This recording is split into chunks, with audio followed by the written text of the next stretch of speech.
આવું કે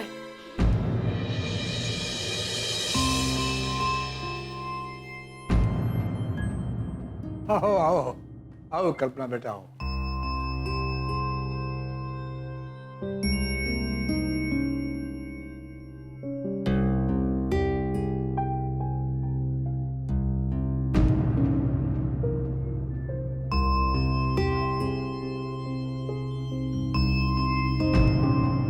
કેમ છે તમને? બસ સારું છે, ઠીક છે, જિંદગી છે, ચાલે.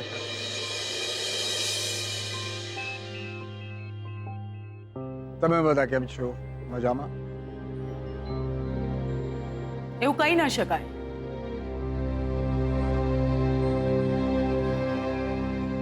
સાચું કહું ને તો મને ફેરવી તોડીને વાત કરતા નથી આવડતી.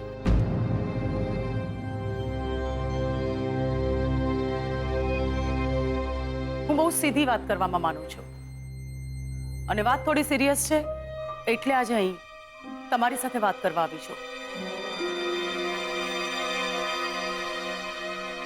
વાત થોડી સિરિયસ છે એટલે આજે અહીં તમારી સાથે વાત કરવા આવી છું. શું વાત છે કલ્પના બેટા? શ્રુતિ મને કહેતી હતી કે શોધને અને તમે આઈ મીન તમે બધાએ એવું નક્કી કર્યું છે કે શ્રુતિ અને શોધનના લગ્નની સાથે સાથે પેલી છોકરી અને જીગરના પણ લગ્ન થશે.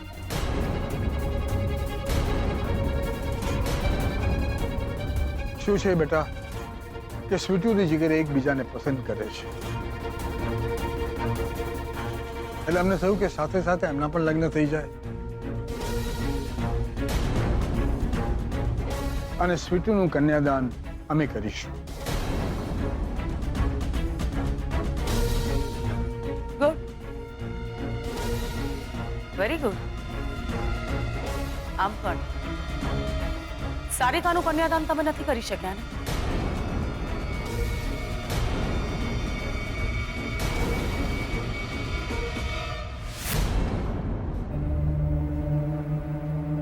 જુઓ તમે,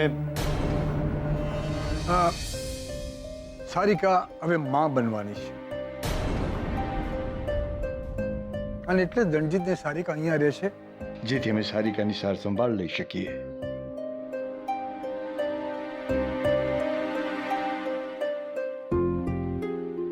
બહુ ચિંતા છે દીકરીની. કોને ના હોય? બસ એ જ સમજાવવા આવી છું. મને પણ મારી દીકરીની બહુ ચિંતા છે. શ્રુતિ મારી દીકરી છે, એકની એક દીકરી છે અને હું એના લગ્ન ખૂબ ધામધૂમથી કરવા માંગુ છું. હું એના લગ્નમાં કોઈ કસર બાકી રાખવા નથી માંગતી, કોઈ કસર નહીં. અમારા તરફથી પણ કોઈ કસર બાકી નહીં રહે.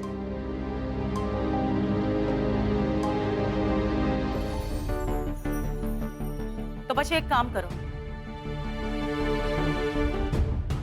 વિનંતી છે મારી.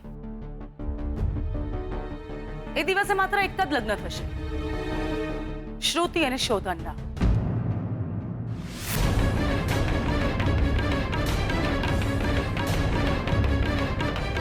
શ્રુતિ મારી એકની એક દીકરી છે, એની સાથે બીજા કોઈના લગ્ન થાય એ નહીં હું જોઈ શકું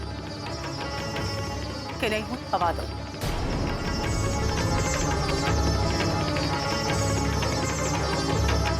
તમારે છોકરીનું કન્યાદાન કરવું તો કરો, શોખથી કરો.